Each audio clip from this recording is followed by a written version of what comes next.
আমরা আগে রামের সঙ্গে রাম খচ্চর, রাম শয়তান, রাম ছাগল, এইগুলো, এবারে রাম এসে গেল, এবং সেটা কিন্তু একজন কেউ করছে না, গ্রামে গ্রামে হনুমান মন্দির। কারা করছে এগুলো? হিন্দুত্ববাদকে রুখতে হবে, হিন্দুত্ববাদকে রুখতে হবে। সোজা কথা, ওটা তো আমি সেটা বলতে পারিনি। কথায় আছে নতুন মুসলমান গরু বেশি খায়, কিন্তু কবির সুমন তো বেশ পুরনো মুসলমান। তার বক্তব্যটা শুনলেন তো? প্রভু রামের ওপর এত রাগ কেন? প্রভু রামকে তার এই বিশেষ বিশেষ শব্দগুলো দিয়ে কেন মনে থাকে? তার হিন্দুদের ওপর এত রাগ কেন?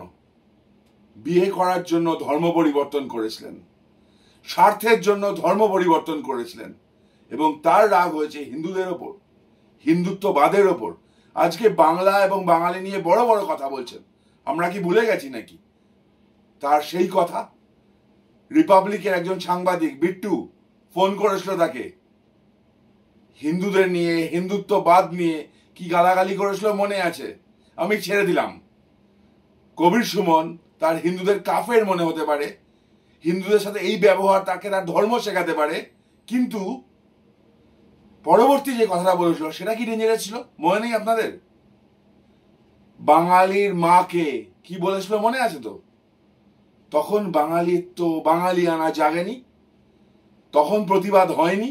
আমরা প্রতিবাদ করেছিলাম, আমি প্রতিবাদ করেছিলাম। স্বঘোষিত বাংলার যারা ঠেকা নিয়ে বসে আছে তারা কোথায় ছিল সেদিন? আগে এই বক্তব্যটা শুনে নিন আপনারা। আমি বিট্টু রায় চৌধুরী বলছিলাম স্যার, রিপাবলিক বাংলা থেকে। রিপাবলিক ওই সুরের বাচ্চা আরএসএস এর টিভি? স্যার আমি তো আরএসএস এর টিভি। হ্যাঁ স্যার। রাখ, টেলিফোনটা রেখে দে, কিন্তু জয় শ্রীরাম বলে রেখে দে টেলিফোনটা। স্যার আমি তো বল জয় শ্রীরাম হিসেবে স্যার রেখে দে, সাংবাদিক জয় শ্রীরাম রেখে দে। না স্যার ওই বিষয় না স্যার, রেখে দে জয় শ্রীরাম, রেখে দে। না স্যার এখনো পশ্চিমবাংলায় বাংলা রে, স্যার এটা তোর মাওড়া হিন্দুদের দেশ না, রেখে দে। আমি স্যার বাঙালি হিসেবেই তুই রেখে দে, বাঙালির মা কিছু রেখে দে, শালা শুয়োরের বাচ্চা। বাঙালি হিসেবেই তুই রেখে দে, বাঙালির মা কিছু রেখে দে, শালা শুয়োরের বাচ্চা। এই চরম ধান্দাবাজ কবির সুমন, যে নিজের স্বার্থে ধর্ম পরিবর্তন করেছিল, সে আজকে বড় বড় কথা বলে। হিন্দুত্ববাদ নিয়ে তার প্রবলেম আছে, তার প্রভু রামকে নিয়ে প্রবলেম আছে, যে বাঙালির মাকে গালাগালি করেছিল এবং যে শব্দটা বলেছিল অত্যন্ত ডেঞ্জারাস একটা কথা, রীতিমতো রেপ থ্রেট দিয়েছিল বাঙালিদের মাকে। সে আজকে বড় বড় কথা বলছে, আর বাঙালিরা তার কথা গোগ্রাসে গিলবে। তিনি মনে করেছেন কি যখন তখন যা তা বলে যাবেন আর কেউ কোনো প্রতিবাদ করবে না? কবির বাবু, সবকিছুর একটা সীমা থাকে।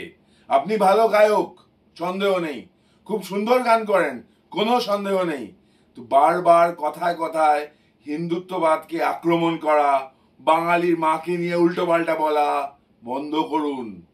অনেক হয়েছে, থামুন এবার, বয়স হয়েছে, ভদ্র হন। প্রতিবাদটা নাহলে এবার কিন্তু আরো মারাত্মক ভাবে হবে।